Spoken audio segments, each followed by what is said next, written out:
महायुतीत तीन तिघाडा आणि काम बिघाडा अशीच काहीशी परिस्थिती सध्या राज्यात पाहायला मिळते. निमित्त आहे विधान परिषदेच्या 17 जागांचं. जागा वाटपाचा तिढा सोडवण्यासाठी दिल्ली वाऱ्या झाल्यात. बैठकांवर बैठका रंगल्यात, पण सत्तेच्या सरीपाटावर जागांची रस्सीखेच काही थांबायला तयार नाहीये.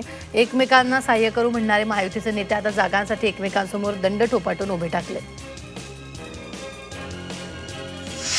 जय पवार स्थानिक स्वराज्य संस्थांच्या निवडणुका लढवणार नाहीत. जय पवार यांनी सोशल मीडियावर ही माहिती दिली आहे. प्रलंबित प्रश्नांना ठोसपणे मार्गी लावणारा तसंच सर्वसामान्यांच्या हितासाठी निष्ठेनं कार्य करणारा चेहरा पक्ष निश्चितपणे जनतेसमोर आणेल असंही जय पवार यांनी म्हटलेलं आहे. अजित पवार असते तर त्यांनी माझी काळजी घेतली असती असं मोठं विधान युगेंद्र पवारांनी केलं. अजित पवार असते तर विलिनीकरण झालं असतं आणि अजित पवारांनी माझी काळजी घेतली असती असं युगेंद्र पवारांनी म्हटलं. विनायक राऊतांना आम्ही खासदार केलं असा मोठा दावा प्रमोद जठारांनी केला. 10 वर्षापूर्वी उद्धव ठाकरेंना सांगितलं होतं विनायक राऊतांना उमेदवारी द्या, माझी उमेदवारी विनायक राऊतांना दिली असं जठार म्हणाले. यासह त्यांना रिफायनरी प्रकल्पावर विनायक राऊतांवर टीका केली.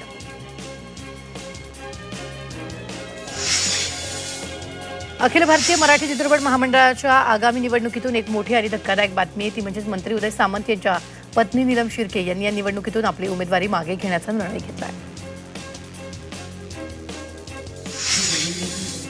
मुख्यमंत्र्यांकडून ग्रंथांचं प्रकाशन करण्यात आलंय. राष्ट्रनिर्माणाची तपपूर्ती ग्रंथाचं प्रकाशन फडणवीसांच्या हस्ते करण्यात आलंय.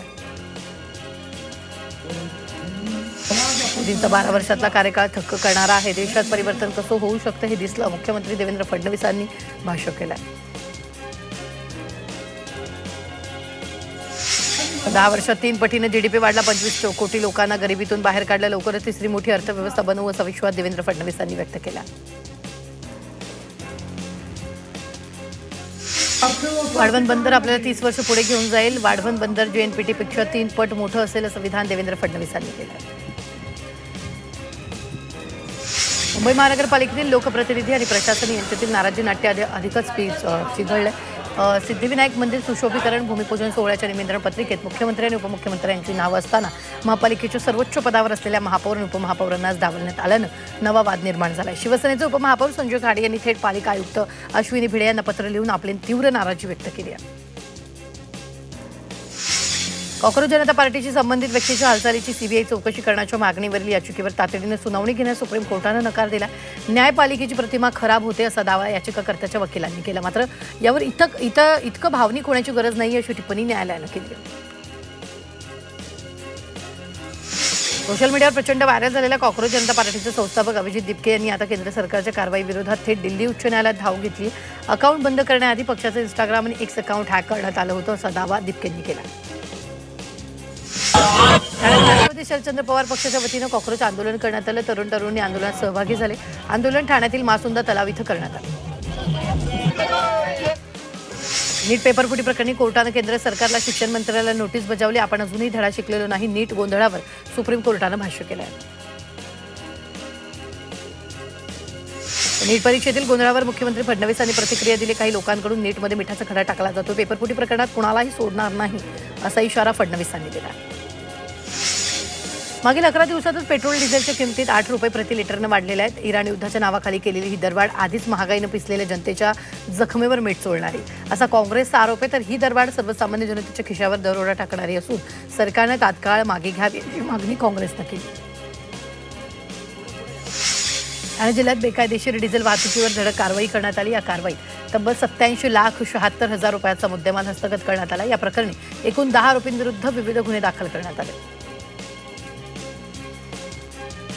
जागतिक संकटामुळे पुरवठा साखळी विस्कळीत झाली. पेट्रोल डिझेल देण्याचा प्रयत्न सुरू. इंधन टंचाईवर मुख्यमंत्री फडणवीसांनी ही माहिती दिली. राज्यात पेट्रोल आणि डिझेलचा तुटवडा असल्याची अफवा पसरल्यानं अनेक जिल्ह्यांमध्ये वाहनधारकांच्या लांब रांगा पाहायला मिळत आहेत. या पार्श्वभूमीवर अन्न आणि नागरी पुरवठा मंत्री छगन भुजबळांनी मंत्रालयात तेल कंपन्यांच्या अधिकाऱ्यांसोबत महत्त्वाची बैठक घेतली. राज्यात इंधनाचा मुबलक साठा उपलब्ध असून पुरवठा साखळी पूर्णपणे सुरळीत असल्याचं त्यांनी स्पष्ट केलं. राज्यात कांद्याचा मुद्दा पुन्हा तापलाय. कांदा उत्पादक शेतकऱ्यांसाठी महाविकास आघाडी मैदानात उतरली आहे. उद्या चांदवडमध्ये महाविकास आघाडीच्या वतीनं आंदोलन केलं जाणार आहे. तर राष्ट्रवादी काँग्रेस शरदचंद्र पवार पक्षाचे नेते रोहित पवार हे आंदोलनाचं नेतृत्व करतील. तर अंबादास दानवेसह महाविकास आघाडीतील इतर घटक पक्षाचे नेतेही या आंदोलनात सहभागी होणार आहेत.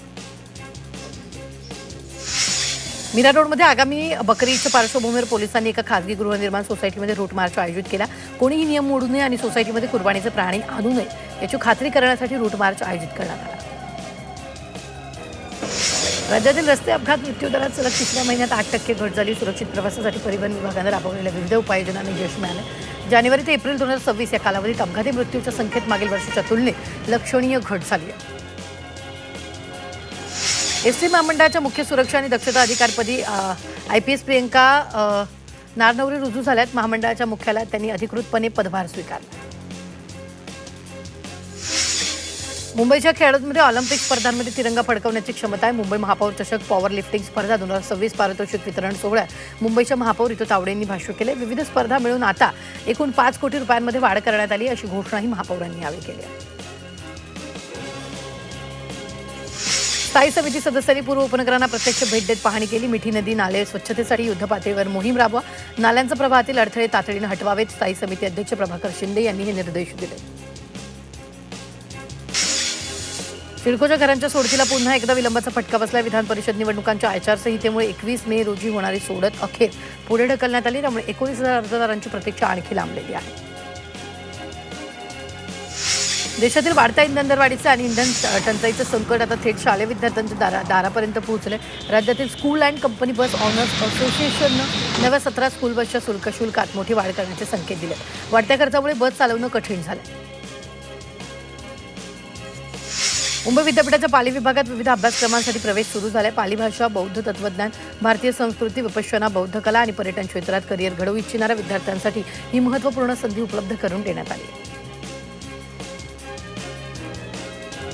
शहरी प्रशासनाला चालना देण्यासाठी बृहन्मुंबई महानगरपालिका आणि IIM मुंबई यांच्यात सामंजस्य करार झालाय. संशोधन, माहितीचं विश्लेषण, क्षमता विकास आणि शाश्वत शहरी विकासावर भर देण्यात येणार आहे. इयत्ता 11वीसाठी ऑनलाईन प्रवेश प्रक्रिया सुरू झाली. आतापर्यंत 11,96,764 विद्यार्थ्यांनी अर्ज केले. मात्र वेबसाईटवरील तांत्रिक अडथळ्यांचा विद्यार्थी आणि पालकांना सलग तिसऱ्या दिवशी अडचणींचा सामना करावा लागतो. RTE अंतर्गत खासगी शाळांमधील 25% राखीव जागांच्या प्रवेश प्रक्रियेत प्रतीक्षा यादीतील विद्यार्थ्यांचाही अपेक्षित प्रतिसाद मिळालेला नाही. प्रतीक्षा यादीतून केवळ 8,954 विद्यार्थ्यांचे प्रवेश निश्चित झालेत. मात्र अद्यापही अनेक जागा रिक्त असल्याचं चित्र समोर आलं. नवी मुंबई आंतरराष्ट्रीय विमानतळ आंतरराष्ट्रीय उड्डाणासाठी पूर्णतः सज्ज झालं असलं तरी पश्चिम आशियातील वाढत्या युद्धजन्य परिस्थितीमुळे सेवांच्या प्रारंभाला पुन्हा विलंब होण्याची शक्यता. अमेरिका इराण तणावाचा जागतिक विमान वाहतुकीवर परिणाम होत असल्यानं विमान कंपन्यांनी सावध भूमिका घेतली आहे.